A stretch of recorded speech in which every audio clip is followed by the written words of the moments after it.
Morning, afternoon, evening people, welcome back to the channel. It's first time here, I'm Tony, this is Teddy. We're over at the allotment, we're planting beans. I'm going to try and partner beans with tomatoes. We'll show you how in a sec. If you are regular, you'll see Teddy's had an haircut.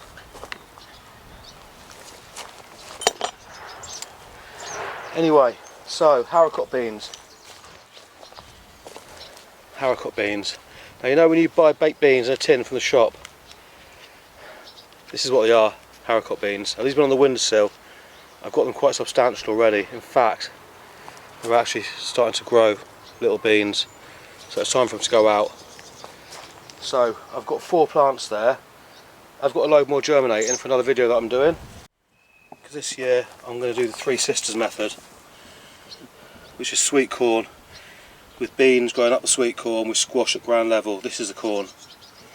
This is going out today, so I'm filming part of that video today. If you do want to see that, do hit subscribe. Now I use the string method for my tomatoes this year. It's basically a piece of string.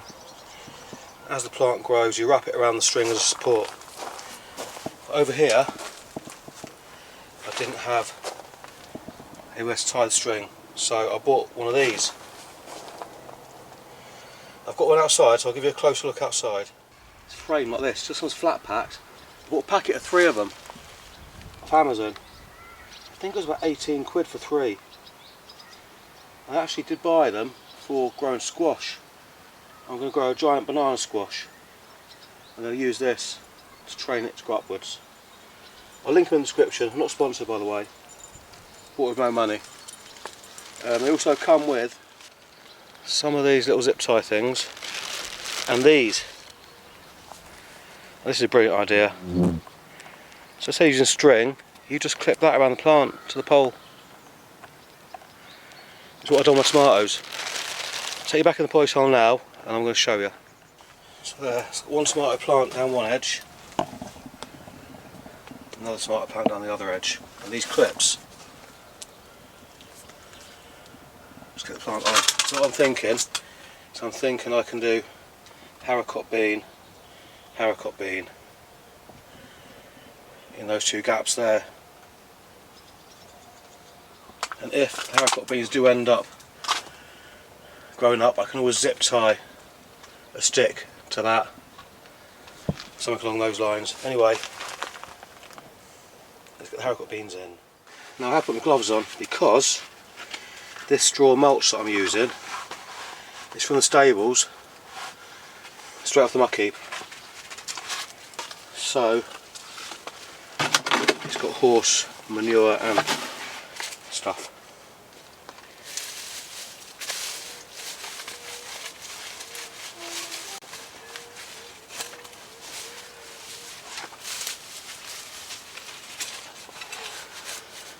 So I'm going to dig a hole right next to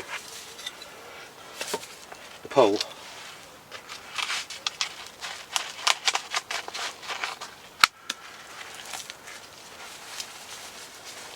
In there with the bean.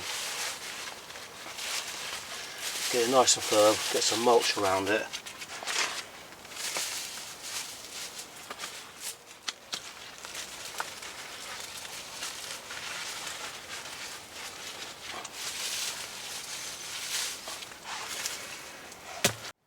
Now these are a climbing Haricot bean, so I would expect them to start climbing up. In the meantime, we'll just clip them. I think those clips are just genius. So there's our beans, and as they grow up, we'll clip them again with another clip. Get them growing up, and from this small area here we'll have tomatoes and beans. You could probably put another one at the back there. I have got a third one actually, I might do that. All there's to do now is water them in. Now, I bought those for the squash and I was expecting them to be smaller. From the photos, I was expecting them to kind of be this diameter and this kind of height, but they came and they're not. And I put them together, they just clip together really easy. I saw those clips and I thought it's a brilliant idea that, in the polytunnel. So you could literally do a row of those with your tomatoes and beans all the way along. Which is one for next year maybe. But I thought I'd share that with you anyway. I'll give you an update later in the season on how the haricot beans and tomatoes are getting on. If you enjoyed that video, give us a big thumbs up. If you want to see more gardening videos, hit subscribe. Thanks for watching. Have a good day.